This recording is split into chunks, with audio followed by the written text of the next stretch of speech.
জুলাই গণঅভ্যুত্থানে নিহত লক্ষ্মীপুরের শহীদ কাউসার হোসেন বিজয়কে ছাত্রদল কর্মী বলে অপপ্রচারের অভিযোগ উঠেছে বিএনপির কেন্দ্রীয় যুগ্ম মহাসচিব শহীদ উদ্দিন চৌধুরী এনির বিরুদ্ধে।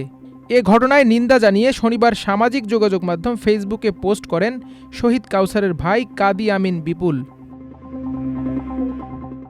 এর আগে একই দিন শহীদ কাউসার হোসেন বিজয়ের পরিবারের সাথে সাক্ষাতের একটি ছবি নিজ ভেরিফাইড ফেসবুকে পোস্ট করে এনি লেখেন, জুলাই আগস্ট গণঅভ্যুত্থানে লক্ষ্মীপুরের ছাত্রদল নেতা শহীদ মোহাম্মদ সাব্বির হোসেন ও শহীদ কাউসার হোসেন বিজয়ের পরিবারের সাথে সাক্ষাৎ। এরপর বিএনপি নেতা এনির ওই পোস্ট শেয়ার করে শহীদ কাউসারের ভাই কাদি আমিন বিপুল এক ফেসবুক পোস্টে লেখেন, আজ 12/7/25 তারিখে জুলাই শহীদদের নিয়ে বিএনপির কেন্দ্রীয়ভাবে একটি অনুষ্ঠানের আয়োজন করা হয়েছিল। সেই অনুষ্ঠানে শহীদের পরিবার হিসেবে আমার আব্বু আম্মুকে আমন্ত্রণ জানানো হয়। আমার আব্বু সেখানে গিয়েছেন। এটা মানে এই নয় যে আমার ভাই ছাত্রদলে যুক্ত ছিলেন। আমি স্পষ্টভাবে আবারও বলছি, আমার ভাই কোনোদিন কোনো রাজনৈতিক দলের সাথে যুক্ত ছিলেন না। আমি কিংবা আমার ভাই কোনো রাজনৈতিক দলের সাথে কখনো জড়িত ছিলাম না এবং এখনও নেই। তিনি আরও লেখেন, সবশেষে একটি কথা বলবো, আপনার মতো দায়িত্বশীল রাজনৈতিক নেতাদের কাছ থেকে এমন মিথ্যা পোস্ট কখনোই কাম্য নয়।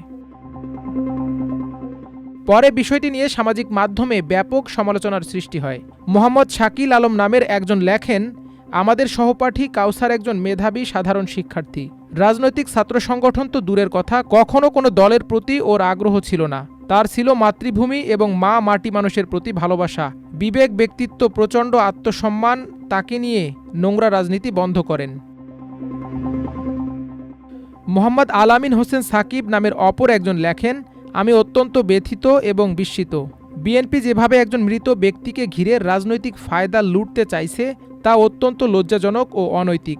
আমার এলাকার ছেলে, তিনি দুঃখজনকভাবে গত জুলাই মাসে গণঅভ্যুত্থানের সময় শহীদ হন। তাকে আমি ব্যক্তিগতভাবে চিনতাম। আমি স্পষ্টভাবে বলতে চাই, জীবনে কখনো দেখিনি সে ছাত্রদল বা বিএনপির কোনো রাজনৈতিক কার্যক্রমে যুক্ত ছিল। সে একজন সাধারণ মানুষ ছিল, রাজনীতি থেকে অনেক দূরে। তিনি আরও লেখেন, আজ যখন আমি দেখি তার নাম ব্যবহার করে একটি পুরনো রাজনৈতিক দল নিজস্ব উদ্দেশ্যে মিথ্যা প্রচার চালাচ্ছে, তখন সত্যি স্তব্ধ হয়ে যাই। মৃত মানুষকে ঘিরে এমন নোংরা রাজনীতি অমানবিক ও নিন্দনীয়। আল্লাহ যেন আমাদের সবাইকে সঠিক বোঝ, বুদ্ধি এবং সুস্থ মস্তিষ্ক দান করেন, যাতে আমরা রাজনীতিকে মানবিকতার ঊর্ধ্বে তুলে না ধরি, মৃত মানুষের প্রতি অন্তত সম্মান প্রদর্শন করি। এতটুকু সভ্যতা যেন আমাদের থাকে।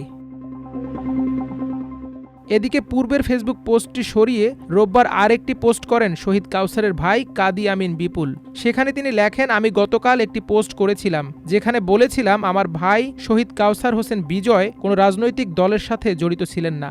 এই পোস্ট নিয়ে অনেকে অনেক রকম মন্তব্য করেছেন। আমি স্পষ্ট করে বলতে চাই, আমার পোস্টের মূল উদ্দেশ্য ছিল একটাই, আমার ভাই কোনো নির্দিষ্ট রাজনৈতিক দলের শহীদ নন। তিনি পুরো বাংলাদেশের আপামর জনতার শহীদ। তিনি তার জীবন উৎসর্গ করেছিলেন প্রতিটি রাজনৈতিক দল, প্রতিটি শ্রেণী পেশার মানুষের মুক্তির লক্ষ্যে। সবার জন্যই তিনি প্রাণ দিয়েছেন। তিনি আরও লেখেন, আমরা শহীদ পরিবারের সদস্যরা যেই আমাদের শহীদদের নিয়ে অনুষ্ঠান আয়োজন করুক না কেন, সে যে কোনো রাজনৈতিক দলই হোক, আমরা সেখানে উপস্থিত থাকি এবং আগামীতেও থাকব। কারণ শহীদ পরিবার কোনো দলের না, শহীদ পরিবার সবার। কাদি আমিন বিপুল লেখেন, আমার গতকালের পোস্টটি কোনো রাজনৈতিক দল কিংবা ব্যক্তিকে ছোট বা অপমান করার উদ্দেশ্যে ছিল না। পোস্টের মূল উদ্দেশ্য ছিল সবার কাছে একটি বিষয় স্পষ্ট করে তুলে ধরা, আমার ভাই শহীদ কাউসার হোসেন বিজয় কোনো দলের ছিল না। তিনি ছিলেন পুরো জাতির, সারা বাংলাদেশের। তিনি কোনো রাজনৈতিক দলের সাথে জড়িত ছিলেন না। তার আত্মত্যাগ ছিল দেশের আপামর মানুষের জন্য। তাই এই পোস্টকে কেন্দ্র করে যারা বিভ্রান্তি ছড়াতে বা রাজনৈতিক ফায়দা নিতে চাইছে, তাদেরকে সব কাজ থেকে বিরত থাকার অনুরোধ জানাচ্ছি। মাল্টিমিডিয়া ডেস্ক, আমার দেশ।